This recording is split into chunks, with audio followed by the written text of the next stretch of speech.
உறுதியளிக்கப்பட்ட ஓய்வூதிய திட்டத்தை அரசு ஊழியர்களுக்கும் ஆசிரியர்களுக்கும் வழங்கியமைக்கான மாண்புமிகு தமிழக முதல்வரின் நன்றி அறிவிப்பு மாநாட்டினை சிறப்பாக ஏற்பாடு செய்திருக்கக்கூடிய தலைமை ஒருங்கிணைப்பாளர்கள் உள்ளிட்ட இந்த விழாவில் பெருந்திரளாக கலந்து கொண்டிருக்கக்கூடிய ஜாக்டோ ஜியோ பேரமைப்பின் உறுப்பினர்களுக்கும் நான் சார்ந்திருக்கிற தமிழ்நாடு வருவாய்த்துறை அலுவலர் சங்கத்தின் சார்பாக வாழ்த்துக்களையும் வணக்கத்தையும் தெரிவித்துக் கொள்கிறேன். 23 ஆண்டுகால அரசு ஊழியர் ஆசிரியர்களுடைய தொடர்ச்சியான போராட்டம் ஒரு முடிவினை எட்டியிருக்கிறது. அரசு ஊழியர்களுக்கும் ஆசிரியர்களுக்கும் 1/4/2003 ரத்து செய்யப்பட்ட பழைய ஓய்வூதிய திட்டத்தை 1/1/2026 முதல் உறுதியளிக்கப்பட்ட ஓய்வூதிய திட்டம் என்ற புதிய திட்டத்தை மாண்புமிகு தமிழக முதலமைச்சர் அறிவித்திருக்கிறார். உள்ளபடியே நமக்கு ஓய்வூதியம் உறுதி செய்யப்பட்டிருக்கிறது.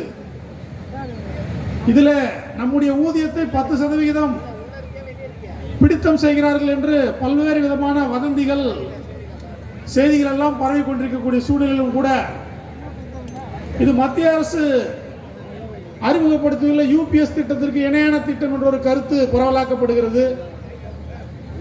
அதையெல்லாம் தாண்டி டாக்ஸ் திட்டத்தில் ஓய்வூதியம் உறுதியளிக்கப்பட்டிருக்கிறது.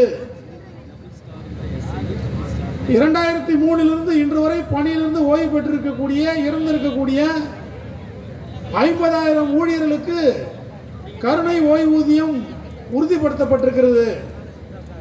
இந்த திட்டத்தில் பழைய ஓய்வூதிய திட்டத்தில் உள்ளதை போன்று கம்யூட்டேஷன் ஆஃப் பென்ஷன் வழங்கப்பட்டிருக்கிறது.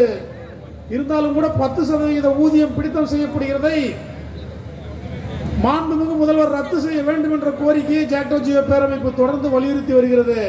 அதை படிப்படியாக நாம் கோரிக்கை வைத்து கட்டாயமாக வெற்றி பெறுவோம் என்று சொல்லி ஜாக்டோ ஜியோ பேரமைப்பின் சார்பில் வைக்கப்பட்டிருக்கக்கூடிய 10 அம்ச கோரிக்கைகளில் வருவாய் கிராம ஊழியர்களுக்கு காலமுறை ஊதியம் வழங்கப்பட வேண்டும், சத்துணவு அங்கன்வாடி ஊழியர்களுக்கு காலமுறை ஊதியம் வழங்கப்பட வேண்டும் என்கின்ற பிரதான கோரிக்கைகளை மாண்புமிகு முதல்வர் ஏற்கனவே வாக்குறுதி அளித்தபடி நிறைவேற்ற வேண்டும் என்ற ஒரு வேண்டுகோளை வைத்து எங்களிடம் பிடித்தம் செய்கிற 10% ஊதியத்தை ரத்து செய்து பொதுங்கால வைப்பு நிதியில கொண்டு சேர்த்து கடன் பெறக்கூடிய வசதியை ஏற்படுத்தி தர வேண்டும்.